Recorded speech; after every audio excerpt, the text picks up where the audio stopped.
Ed eccomi qua, sono nel consueto angolo dedicato ai pensionati. Questa volta ci supporta non solo Maria Pestorello, che ci raggiungerà tra non molto, ma la signora Giuliana, che collabora con lo SPCGL, in modo particolare dalla sede di Maserà. Allora, cosa succede nella sede di Maserà? Succede un po' di tutto. Io questa sera volevo parlare di un problema delle pensioni ai superstiti, perché mi è successo un caso abbastanza particolare e quindi volevo un attimo evidenziarlo. Allora, si è presentato da noi a Maserà il signor Giovanni, che è nato nel 1946 ed è rimasto vedovo nel 2009. All'epoca lui però lavorava e aveva un reddito lordo di 23.000 euro. Cosa succede? La pensione di reversibilità della moglie praticamente gli è stata decurtata del 25% per il reddito che lui aveva.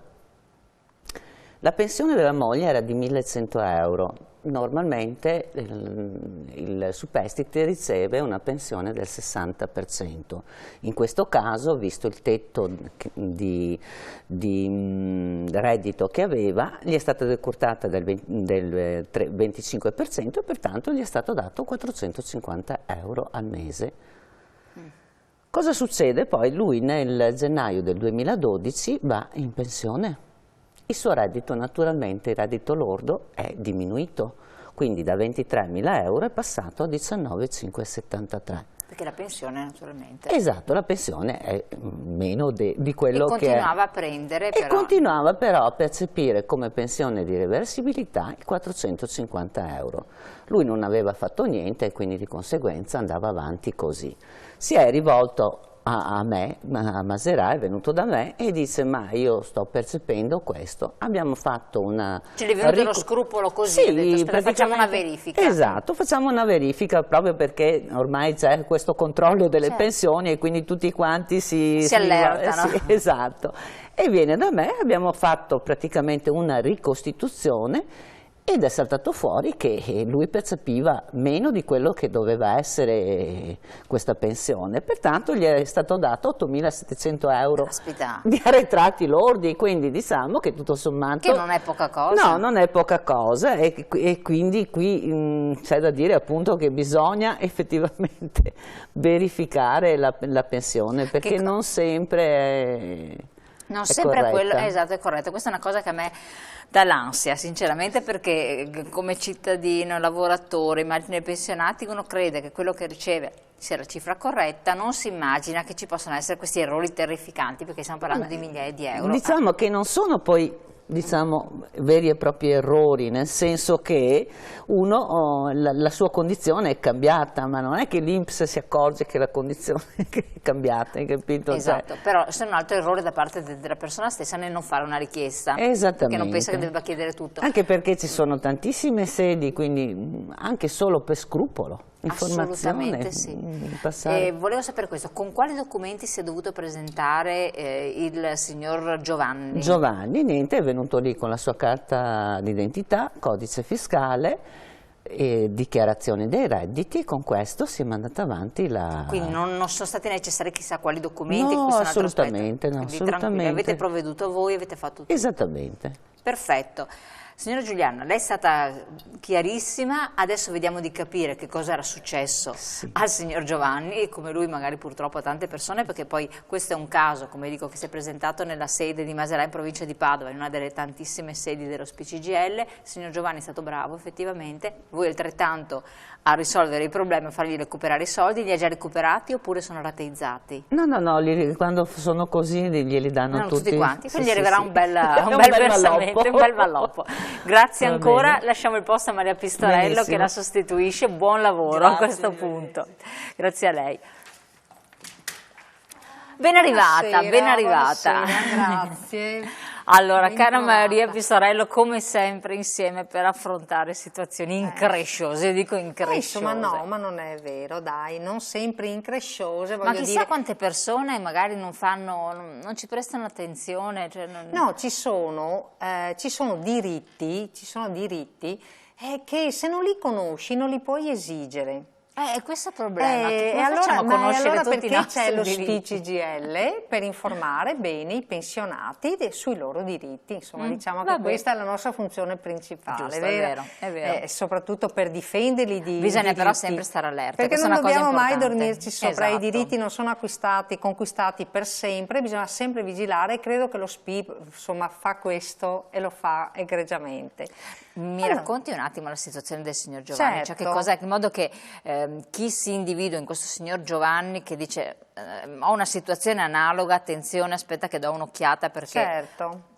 Allora adesso lo vediamo subito intanto con la prima diapositiva che chiedo già di mandare, perché la pensione di reversibilità, che parliamo o di pensione indiretta ai superstiti di lavoratori o quando muore una persona che ancora sta lavorando, quindi un lavoratore, oppure parliamo questa sera di pensioni di reversibilità ai superstiti di un pensionato. Ed eccola qua, infatti, la tabella che ci dice se muore una persona, chi è che ha diritto ad avere la reversibilità della sua pensione? Prima di tutto parliamo del coniuge. Vedete, l'ho proprio messo in neretto, coniuge, e ha diritto al 60% della pensione che prendeva il defunto, insomma il coniuge defunto.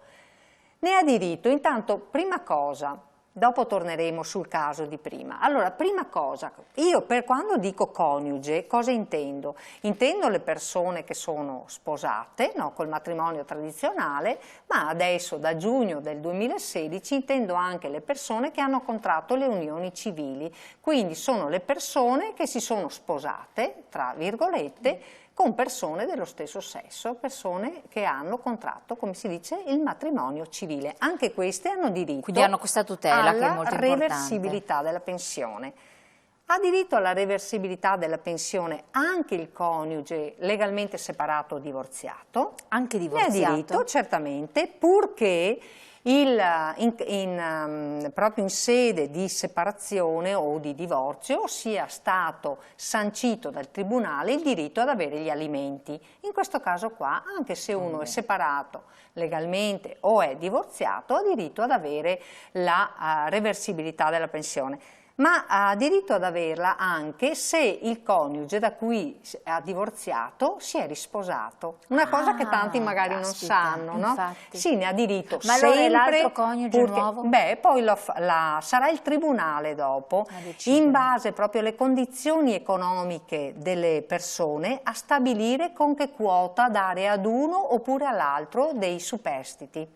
Hai capito? Sì, quindi certo, però quindi bisogna saperla questa cosa qui. Questo diritto della pensione di reversibilità, ne abbiamo già parlato anche in altre situazioni, deve essere richiesta oppure no? Cioè certo, muore la pensione, come tutte le pensioni deve essere richiesta, certamente questa va richiesta. Quindi va fatta coniuge, superstite, sì. divorziato, quindi, separato, con alimenti, eccetera. La cosa, diciamo che questa sera ci fa così un po', che è un po' fuori dalla norma il fatto che magari non tutti sanno che il coniuge separato legalmente o divorziato ha diritto ad avere la reversibilità anche se l'ex coniuge in caso di divorzio si è risposato, no? Questa è la cosa più eclatante, insomma, no, che abbiamo detto adesso. Però c'è anche questo diritto, sempre che, ma lo ripeto un'altra volta, avesse avuto diritto, abbia diritto agli alimenti, anche se gli alimenti poi non venivano versati per qualsiasi motivo. Però se c'è diritto agli alimenti, poi naturalmente...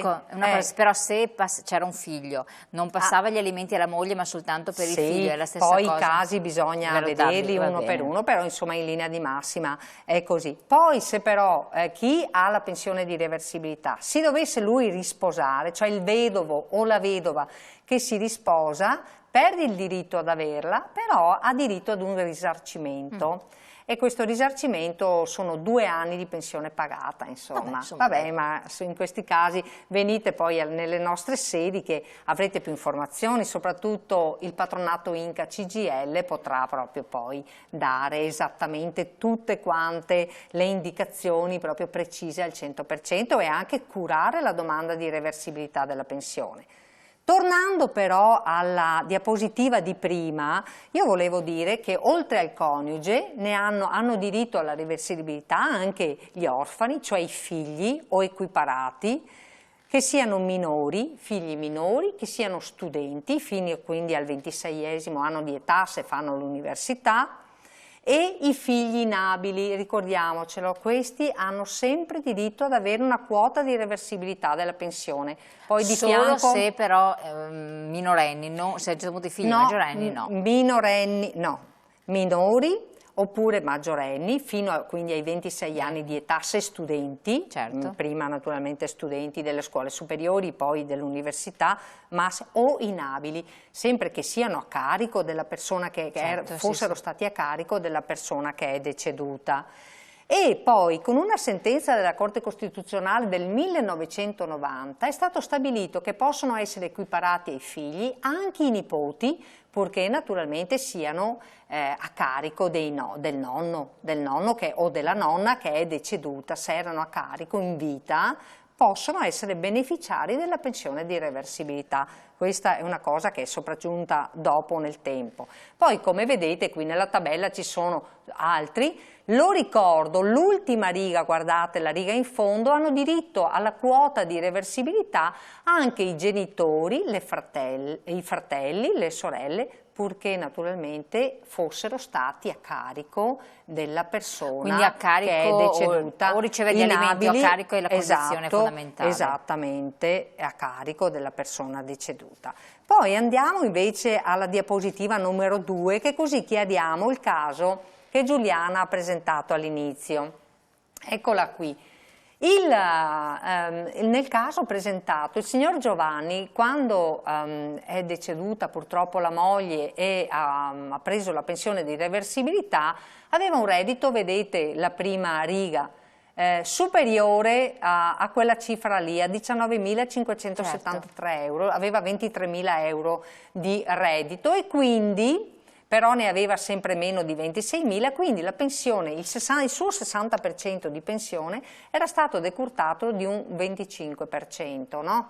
Certo. Nel frattempo poi lui è andato in pensione, quindi il suo reddito è diminuito, è andato entro quei limiti lì e quindi ha avuto diritto ad avere il 60% intero di reversibilità della pensione. Per questo dico ai nostri ascoltatori e alle nostre ascoltatrici, se per caso c'è stata una variazione di reddito vostro personale da quando il marito o la moglie è deceduta, e allora guardate che potrebbe essere che avete diritto all'azzeramento della riduzione che avete in essere, insomma, avete diritto a prendere più soldi. E questa tabella, insomma, ci fa capire che le pensioni di reversibilità subiscono una riduzione in presenza di un reddito della persona, certo, del coniuge che è destinatario della pensione di reversibilità.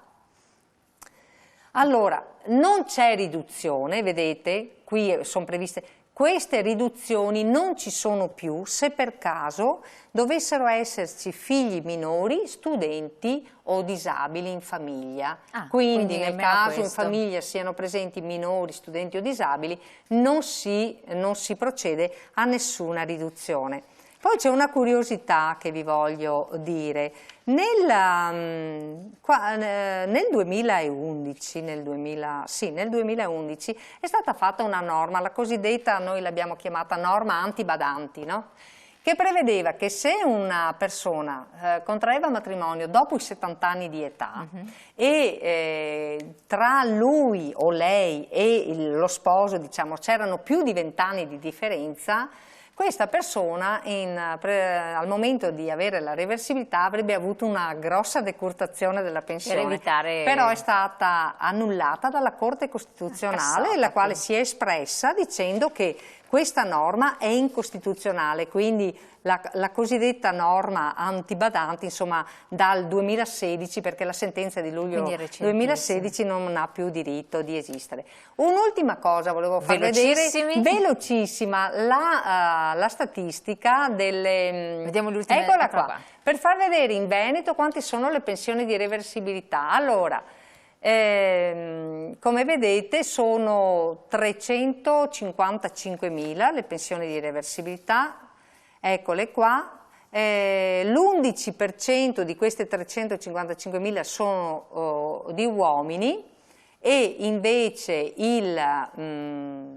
l'88,7% di queste pensioni di reversibilità sono di donne. Maggioranza quindi, donne. Insomma, la maggioranza è delle donne, esatto. Indicativamente, proprio in chiusura, secondo te, secondo voi, ci sarebbero molti casi da riverificare? Ma molti adesso non lo possiamo sapere. A noi capita che talvolta, controllando la pensione, perché lo ricordo e chiedo se può mandare l'ultima diapositiva, quella con tutti gli indirizzi dello SPCGL, eccola qui. Con noi, controllando la pensione, riusciamo anche a stabilire se vi è questo diritto oppure no, insomma, se è stato dimenticato, insomma, di rivendicare questo importante diritto ad avere la pensione di reversibilità calcolata per intero. Allora, grazie Maria Pistorello, come sempre preziosissima. Ricordate che vedete tutte quante le sedi provinciali, poi chiamando la sede provinciale vi verrà detto quella del comune vostro di appartenenza più vicina e più comoda, però intanto telefonate in orario d'ufficio, mi raccomando, perché se chiamate in orari strani ovviamente scatterà una segreteria telefonica oppure non risponde addirittura nessuno, ma umanamente in orari d'ufficio.